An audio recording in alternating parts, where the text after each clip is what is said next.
આમાં બે રીતની સિસ્ટમ હોય છે. એક આ કાર માટે યુઝ થાય છે ને આ બાઇક માટે યુઝ થાય છે. બાઇક માટે જે સિસ્ટમ આવે છે એ આવી સિસ્ટમ આવે છે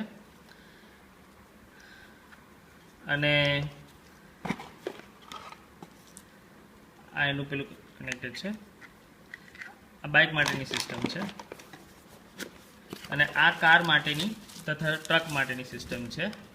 આ આવી સિસ્ટમ આવે છે. આ કારમાં ને ટ્રકમાં લાગે છે. આની અંદર એક સિમ કાર્ડ લાગે છે. સિમ કાર્ડને આની અંદર નાખવામાં આવે છે.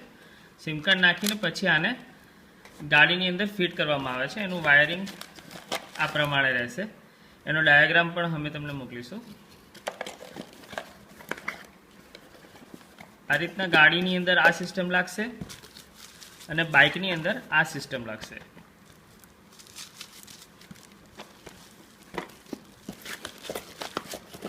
તમારી પાસે આ એક ખાલી એક બોક્સ જ આવશે એટલે એક ગાડી માટે એક ઇક્વિપમેન્ટ લગાવવું ફરજિયાત છે. એમ એક બાઇક માટે આ એક ઇક્વિપમેન્ટ લગાવવું ફરજિયાત છે.